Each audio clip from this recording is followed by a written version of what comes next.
Bruce Lee, l'histoire de la légende qui a mis tout le monde KO avec style. Aujourd'hui, on va parler d'un homme qui frappait plus vite que son ombre, plus fort qu'un TGV lancé à pleine vitesse et qui a mis Hollywood et le monde entier à genoux. Bruce Lee. Un acteur? Un philosophe? Un ninja en costard? Non, Bruce Lee, c'est LA légende des arts martiaux. Le mec qui a fait flipper Chuck Norris lui-même. Alors voilà, des débuts explosifs. Quand Bruce Lee est né, il était déjà plus rapide que toi. Tout commence le 27 novembre 1940 à San Francisco. Bruce Lee naît l'année du dragon et soyons honnêtes, ce n'est pas un hasard. À peine sorti du berceau, il donnait déjà des high kicks aux couches culottes. Son vrai nom? Lee Jun-fan. Son destin? Casser des briques et des préjugés. Enfant, Bruce Lee n'est pas du genre à jouer aux billes. Lui, il préfère les bagarres de rue à Hong Kong. Ses parents, un peu inquiets, l'inscrivent chez un maître légendaire, Hitman, le boss du Wing Chun. Résultat, Bruce Lee devient une machine de guerre et les voyous du quartier trouvent soudain un nouvel intérêt à la lecture et à la méditation. Le petit dragon qui a réveillé le cinéma d'action. Après quelques films à Hong Kong, Bruce s'envole pour les États-Unis. Là-bas, il donne des cours à des stars comme Steve McQueen et James Coburn, mais Hollywood hésite encore à donner le premier rôle à un acteur asiatique.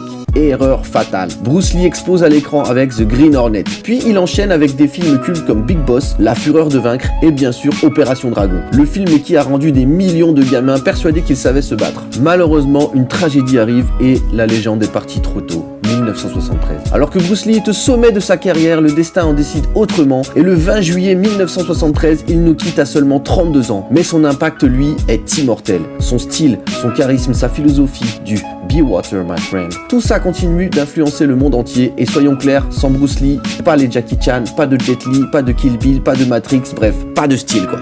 Même 50 ans après sa disparition, Bruce Lee est toujours là, dans les films, dans les mèmes, dans la pop culture. Et tous les mecs qui se prennent pour des ninjas après avoir regardé un de ses films. Son fils Brandon Lee a suivi ses traces avec The Crow, mais lui aussi a connu une fin tragique. Pourtant, la flamme du petit dragon continue d'inspirer les artistes martiaux, les acteurs et les rêveurs du monde entier. Eh oui, Bruce Lee c'est plus qu'un homme, c'est une légende intemporelle. Bruce Lee ce n'était pas qu'un combattant, c'était un artiste, un philosophe, un révolutionnaire du cinéma d'action. Et il nous a appris que la vraie force, ce n'est pas juste dans les muscles, mais dans l'esprit. Alors si toi aussi tu veux suivre ses pas, souviens-toi de sa plus grande leçon. Ne sois pas rigide comme un bloc de pierre, sois fluide comme l'eau. Si cette vidéo t'a plu, lâche un petit like, abonne-toi et dis-nous tout en commentaire quel est ton film préféré de Bruce Lee.